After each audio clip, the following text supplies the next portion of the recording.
हर हर महादेव। श्री स्वानमस्तुभ्य मित्रों में दोस्तों, आज एक बार फिर आप सभी शुभ भक्तों का स्वागत करता हूं मित्रों मेरे चैनल में, और आशा करता हूं आप सभी स्वस्थ और फिट होंगे। मित्रों, आज पुनः आप सभी शुभ भक्तों के लिए विदेश्वर संहिता के 6वें से 9वें अध्याय तक का कथा लेकर के आया हूं। विदेश्वर संहिता 6 से 9 अध्याय तक का आप सभी शिव भक्तों के लिए लेकर के आया हूँ। तो श्रवण करिए प्रेम से मित्र। जैसा कि 5वें अध्याय में शिवलिंग की चर्चा हुई थी, शिव जी के पार्थिव शिवलिंग की स्थापना, शिव महत्व बताया गया था। तो चलिए मित्रों, जानते हैं अगले अध्याय में 6वें अध्याय से 9वें अध्याय तक के मध्य में किस किस चीज का वर्णन इसमें बताया गया है। मित्रों, भगवान शिव के लिंग एवं साकार विग्रह की पूजा के रहस्य तथा महत्व का वर्णन बताया गया।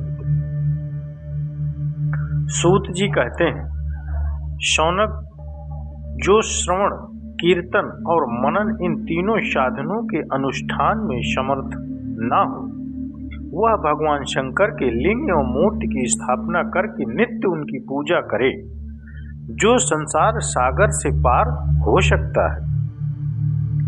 वंदना अथवा छल न करते हुए अपनी शक्ति के अनुसार धनराशि ले जाए और उसे शिवलिंग अथवा शिव मूर्ति की सेवा के लिए अर्पित कर दे। साथ ही निरंतर उस लिंग एवं मूर्ति की पूजा भी करे।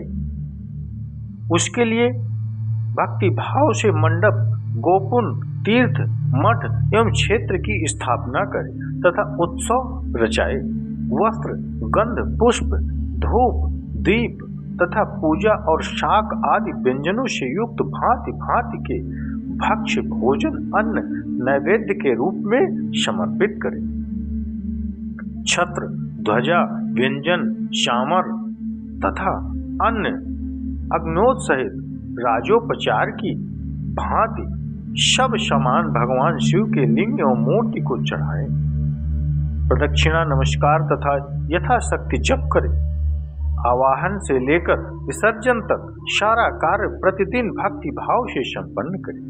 इस प्रकार शिवलिंग अथवा शिव मूर्ति में भगवान शंकर की पूजा करने वाला मनुष्य श्रवणादि साधनों का अनुष्ठान न करे तो भी भगवान शिव की प्रसन्नता सिद्धि प्राप्त कर लेता है। पहले के बहुत से महात्मा पुरुष लिंग तथा शिव मूर्ति की पूजा करने मात्र से भव बंधन से मुक्त हो चुके। ऋषियों ने पूछा, मूर्ति में ही सर्वत्र देवताओं की पूजा होती है, लिंग में नहीं, परंतु भगवान शिव की पूजा सब जगह मूर्ति में और लिंग में भी क्यों की जाती है? सूत जी ने कहा, मुनिवरों, तुम्हारा यह प्रश्न तो बड़ा ही पवित्र और अत्यंत अद्भुत है। इस विषय में महादेव जी की वक्ता हो सकते हैं, महादेव जी ही वक्ता हो सकते हैं। दूसरा कोई पुरुष कभी और कहीं भी इसका प्रतिपादन नहीं कर सकता। इस प्रश्न के समाधान के लिए भगवान शिव जी ने जो कुछ कहा है और उसे मैंने गुरु जी के मुख से जिस प्रकार सुना है उसी तरह क्रमशः वर्णन करूंगा। एकमात्र भगवान शिव ही ब्रह्म रूप होने के कारण निष्कल निराकार कहे गए।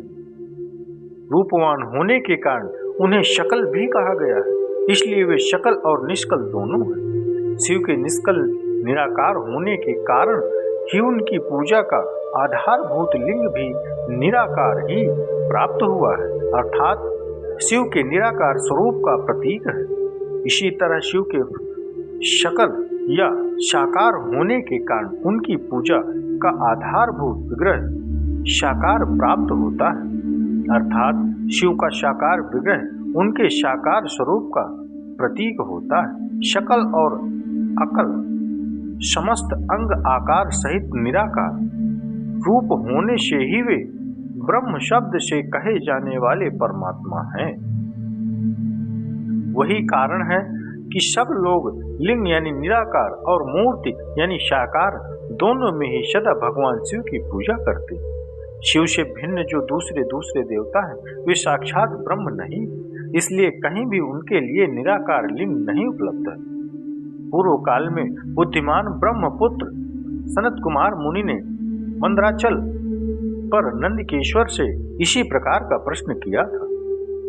सनत कुमार बोले, भगवान शिव से भिन्न जो देवता हैं उन सबकी पूजा के लिए सर्वत्र प्रायः वेर यानी मूर्ति मात्र ही अधिक संख्या में देखा और सुना जाता है।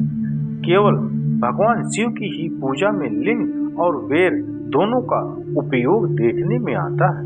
अतः कल्याणमय नंदिकेश्वर इस विषय में जो तत्व की बात है उसे इस प्रकार बताइए जिससे अच्छी तरह समझने में आ जाए। नंदिकेश्वर ने कहा, निष्पाप ब्रह्म कुमार, आपके इस प्रश्न का हम जैसे लोगों के द्वारा कोई उत्तर नहीं दिया जा सकता, क्योंकि यह गोपनीय विषय है और लिंग साक्षात ब्रह्म का प्रतीक है। यद्यपि आप शिव भक्त हैं, इसलिए इस विषय में भगवान शिव ने जो कुछ बताया है मैं उसे ही आपके समक्ष कहता हूँ। भगवान शिव ब्रह्म स्वरूप और निष्कल निराकार हैं, इसलिए उन्हीं की पूजा में निष्कल लिंग का उपयोग होता है। संपूर्ण वेदों का यही मत है। सनत कुमार बोले, महाभाग योगेंद्र, अपने भगवान शिव तथा दूसरे देवताओं के पूजने में लिंग और बेर के प्रचार का जो रहस्य विभाग पूर्वक बताया है वह यथार्थ है। इसलिए लिंग और बेर यानी मूर्ति की आदि उत्पत्ति का जो उत्तम वृत्तांत है उसी को मैं इस समय सुनना चाहता हूँ। लिंग के प्राकट्य का रहस्य सूचित करने वाला प्रसंग मुझे सुनाइए। उसके उत्तर में नंदिकेश्वर ने भगवान महादेव के निष्कल स्वरूप लिंग के आविर्भाव का प्रसंग सुनाना प्रारंभ किया।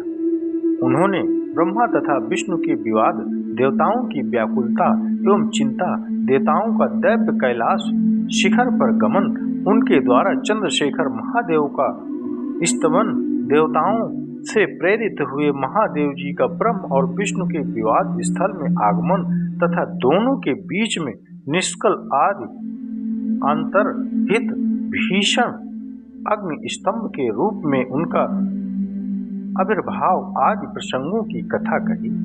तदंतर श्री ब्रह्मा और विष्णु दोनों के द्वारा उस ज्योतिर्मय स्तंभ की ऊंचाई और गहराई का ठाह लेने की चेष्टा एवं केतकी पुष्प के श्राप वरदान आदि के प्रसंग भी सुनाए और गौ माता को भी श्राप इसी समय प्राप्त हुआ मित्रों, और केतकी के पुष्प को भी, क्योंकि ब्रह्मदेव ने झूठ बोला था कि हमने इनका सर ढूंढ लिया है, जबकि विष्णु भगवान ने सही सच्ची बात बताई कि मुझे इनका अंत नहीं मिला। और ब्रह्मदेव ने केतकी के पुष्प को और गौ माता को गवाह के रूप में प्रस्तुत किया था। इसलिए भूत भवन बाबा त्रिकालदर्शी कुपित हो गए और उन्होंने केतकी के पुष्प को और गौ माता को श्राप दे दिया और ब्रह्मदेव का जिस मुख से उन्होंने झूठ बोला था उस मुख को काट दिया, अपने नाखून से उस मुख को काट दिया। और वही मुख लुढ़कता जब पृथ्वी पर आया तो वट वृक्ष के रूप में निर्मित हुआ। उसको फिर उन्होंने वरदान दिया कि इसकी पूजा होगी और इसकी जगह मेरी स्थापना होगी और मैं भटकेश्वर महादेव के नाम से प्रसिद्ध होऊंगा और सभी लोगों को मनवांछित फल प्रदान करूंगा। और उस कटे हुए सर से जो रक्त की धार निकली वो कर्मनाशा नदी के रूप में इस पृथ्वी लोक पर प्रकट हुई मित्रों। वो कर्मनाशा नदी, वहां पर स्नान या हाथ पैर या उस जल का स्पर्श मात्र से ही सभी व्यक्ति के सभी कर्म नष्ट हो जाते हैं, सभी अच्छे कर्म नष्ट हो जाते हैं। इसीलिए उस नदी का नाम है कर्मनाशा नदी। इसीलिए आज भी देखिएगा वहां कोई पक्षी भी उस नदी का जल नहीं पीता मित्रों। तो चलिए मित्रों, माताओं बहनों, मैंने आप सभी शिव भक्तों को विदेश्वर संहिता के 6 और से 9वें अध्याय तक का संक्षिप्त में विवरण प्रस्तुत किया मित्रों। अगर ये विवरण, ये कथा आप सभी भगवत प्रेमियों शिव भक्तों को अच्छी लगी हो तो कृपया एक लाइक अवश्य करिएगा मित्रों। और इसी तरह के कथाओं को और शिव पुराण से संबंधित, विदेश्वर संहिता से संबंधित अध्यायों और कथाओं को श्रवण करने के लिए इसी चैनल में जुड़े रहिएगा मित्रों। चलिए मित्रों, मिलते हैं अगले इसी तरह के अध्याय 10वें में। तब तक के लिए आप सभी शिव भक्तों से विदा लेता हूँ मित्रों। हर हर महादेव। प्रेम से बोलो मित्रों, हर हर महादेव। श्री शिवाय नमस्तुभ्यं।